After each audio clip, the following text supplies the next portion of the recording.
السلام علیکم دوستوں، میں ہوں علی جاوید نقوی۔ جنگ کا کوئی فاتح نہیں ہوتا۔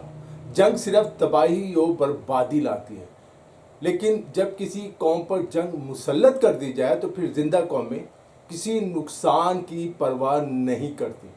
ایرانی قیادت نے امریکہ کے مقابلے میں بہت کم وسائل کے باوجود ہتھیار ڈالنے کے بجائے لڑتے ہوئے اپنی جانیں قربان کرنے کا فیصلہ کیا، جو پوری دنیا کے لیے حیران کن ہے۔ امریکی سیاست کے مشہور ماہر پروفیسر جان مرشامی کا کہنا ہے کہ موجودہ ایران امریکہ جنگ میں زمینی حقائق اس تصور سے بالکل مختلف ہیں جو مغربی میڈیا اور وائٹ ہاؤس پیش کر رہا ہے۔ اگر جنگ کے عملی نتائج کا جائزہ لیا جائے تو ایران دفاعی نہیں بلکہ مضبوط پوزیشن میں دکھائی دیتا ہے، جبکہ امریکہ کے پاس ایسی کوئی واضح حکمت عملی موجود نہیں جس کے ذریعے وہ اس صورتحال کو اپنے حق میں تبدیل کر سکے، یعنی اپنی شکست کو کامیابی میں بدل سکے۔ امریکہ جنگ ہار رہا ہے۔ اسرائیل اور متحدہ عرب امارات کے بارے میں بعض مغربی ذرائع دعویٰ کر رہے ہیں کہ وہ بھی ایران پر حملوں میں شامل ہو چکے ہیں۔ امریکہ کے اسپیشل فوجی دستے، جنگی جہاز بھی یورپ اور دوسرے ممالک سے خطے میں پہنچنا شروع ہو چکے ہیں، جس کے بعد جنگ کا دائرہ ایک بار پھر پورے مشرق وسطیٰ میں پھیلتا ہوا نظر آ رہا ہے۔ حوثیوں نے بھی باب المندب بند کر دیا اور 2 سعودی آئل ٹینکرز کو نشانہ بنایا، جبکہ پاکستان بار بار حوثیوں اور ایران کو خبردار کر رہا ہے کہ سعودی عرب ہماری ریڈ لائن ہے۔ کیا پاکستان حوثیوں کو نشانہ بنائے گا؟ اور کیا ہمارا دشمن بھارت ہمیں ایک بے مقصد جنگ میں پھنسانے کے لیے حوثیوں کی خفیہ مدد نہیں کرے گا؟ بہت سے سوالات ہیں جن کے جواب یہ قوم جاننا چاہتی ہے۔ پاکستان کی دن رات کی کوششوں سے امریکہ اور ایران کے درمیان ہونے والی مفاہمتی یادداشت دراصل اس حقیقت کا اعتراف تھی کہ ایران میدان میں برتری حاصل کر چکا تھا۔ اس دستاویز میں تقریباً ہر اہم نقطے پر ایران کا موقف تسلیم کیا گیا، لیکن بعد میں صدر ڈونلڈ ٹرمپ نے میں نہ مانوں والی پالیسی اختیار کرتے ہوئے آبِ ہرمز کو کنٹرول کرنے کی کوشش کی، جسے ایران نے مسترد کر دیا۔ ایران نے ان بحری جہازوں کو نشانہ بنایا جو امریکی نگرانی میں قائم کیے گئے سمندری راستے سے گزرنے کی کوشش کر رہے تھے۔ اس کے جواب میں امریکہ نے ایران پر حملے کیے، اور یہ حملے اب تک جاری ہیں، دن رات حملے ہو رہے ہیں، اور یوں دونوں ممالک کے درمیان مسلسل جوابی کارروائیوں کا سلسلہ شروع ہو گیا۔ اب سوال یہ کہ کیا امریکہ اس جنگی حکمت عملی کے ذریعے ایران کو اپنی شرائط پر ماننے پر مجبور کر سکتا ہے، یا پھر ایران اپنی دفاعی صلاحیت، برداشت اور جوابی حملوں کے باعث فتح حاصل کر لے گا؟ زیادہ امکان یہی ہے کہ ایران جنگ جیت جائے گا، اور یہ میں نہیں کہہ رہا، مغربی اور امریکی دفاعی مبصرین کا کہنا ہے۔ ابتدا میں ایران کی توجہ خلیجی ممالک میں قائم امریکی فوجی اڈوں پر فوکس تھی، لیکن مسلسل حملوں کے بعد جب ان اڈوں کو شدید نقصان پہنچا تو امریکہ نے اپنی اہم عسکری فوجی سرگرمیوں کا مرکز اردن میں منتقل کر دیا۔ اس تبدیلی کے بعد ایران نے اردن میں موجود امریکی تنصیبات اور CIA کے اڈے کو بھی نشانہ بنایا۔ اردن میں نئے امریکی اڈوں کو بہت زیادہ نقصان پہنچا ہے۔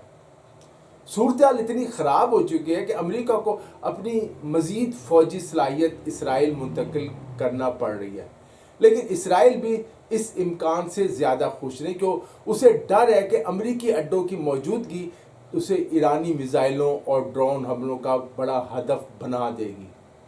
یہی پریشانی اردن اور خلیجی ممالک کو بھی ہے۔ ایران امریکی فوجی اڈوں کی وجہ سے انہیں معاف کرنے کے لیے تیار نہیں، اور بار بار ایران یہی کہہ رہا ہے کہ جہاں سے ایران پر حملہ کیا جائے گا وہ اس ملک کے اندر امریکی اڈوں کو نشانہ بنائیں گے۔ صدر ٹرمپ نے ایران کے بجلی گھروں، پلوں اور تیل کی تنصیبات سمیت شہری انفراسٹرکچر کو نشانہ بنانے کی دھمکی دی ہے تاکہ ایران کو جھکنے پر مجبور کیا جا سکے، لیکن اس حکمت عملی سے امریکہ کو کوئی کامیابی حاصل ہوتی دکھائی نہیں دے رہی، کیونکہ ایران ماضی کی طرح اسی شدت سے جواب دے رہا ہے۔ ایران صرف اپنی سرزمین کے دفاع تک محدود نہیں رہا، بلکہ اگر جنگ مزید بڑھی تو متحدہ عرب امارات، سعودی عرب اور کویت کی تیل و گیس کی تنصیبات اور پانی صاف کرنے والے بڑے منصوبے بھی اس کی پہنچ میں ہیں۔ اس لیے کشیدگی میں ہر نئے مرحلے کے ساتھ ایران کا دباؤ بڑھتا جائے گا اور ایران پر امریکی دباؤ مسلسل بڑھ رہا ہے۔ ایک اور اہم پیش رفت یمن کے حوثیوں کا اعلان ہے کہ وہ باب المندب کے ذریعے سعودی تیل کی نقل و حرکت جو ہے وہ روک دیں گے۔ اگر ایسا ہوتا ہے تو نہ صرف خلیجی ممالک کی برآمدات متاثر ہوگی، بلکہ عالمی منڈی میں تیل کی قیمتوں میں بھی کئی گنا اضافہ ہو جائے گا۔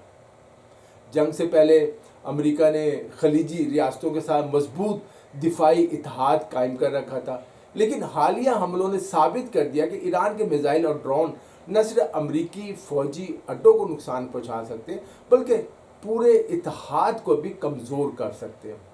امریکہ نہ اپنے فوجی اڈے بچا سکا ہے اور نہ ان عرب ممالک کی حفاظت کر سکا ہے۔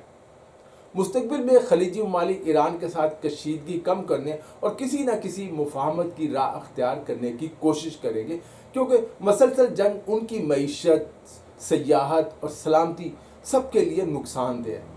دوسری طرف ایران بھی برسوں کی اقتصادی پابندیوں اور حالیہ جنگوں کے باعث شدید معاشی دباؤ کا شکار ہے۔ وہاں بھی بہت زیادہ مہنگائی بڑھ چکی ہے، لوگ پریشان ہیں، اس لیے اسے بھی اپنے ہمسایہ ممالک کے ساتھ بہتر تعلقات کی ضرورت ہوگی، اور ایرانی صدر بھی یہ کہہ رہے ہیں کہ ہم تعلقات بہتر رکھنا چاہتے ہیں۔ لیکن اس عمل میں سب سے بڑی رکاوٹ اسرائیل ہے، جو امریکہ پر مسلسل دباؤ ڈال رہا ہے کہ وہ ایران کے خلاف سخت موقف برقرار رکھے۔ اسرائیلی قیادت اور امریکہ کے جنگی حامی حلقے نہیں چاہتے کہ واشنگٹن دوبارہ کسی ایسی مفاہمت پر آمادہ ہو جو 17 جون کی یادداشت سے ملتی جلتی ہو۔ مسئلہ یہ ہے کہ جنگ جاری رکھنے کے حامیوں کے پاس بھی ایسی کوئی حکمت عملی موجود نہیں جو امریکہ کو فتح دلا سکے۔ امریکی دفاعی ماہرین کے مطابق صدر ٹرمپ کو اس حقیقت کو تسلیم کرنا ہوگا یہ جنگ زیادہ عرصے جاری نہیں رہ سکتی، جبکہ ایران ایک طویل جنگ لڑنے کے لیے تیار ہے۔ اگر زمینی فوجیں بھیجی گئیں تو ایران ان کے خلاف ایک گوریلا وار شروع کر دے گا۔ ان ماہرین کے نزدیک واشنگٹن کے قومی مفاد کا تقاضا یہی ہے کہ کسی مرحلے پر مذاکرات کی میز پر واپس آ کر ایک نئی مفاہمت کی جانب جایا جائے، کیونکہ مسلسل جنگ نہ صرف امریکہ بلکہ پوری دنیا کو تباہ کر سکتی ہے۔ تیسری جنگ عظیم شروع ہو سکتی ہے۔ دوستوں، اس ویڈیو میں اتنا ہی۔ علی جاوید نقوی کو اجازت دیجیے، اپنا خیال رکھیے گا، خدا حافظ۔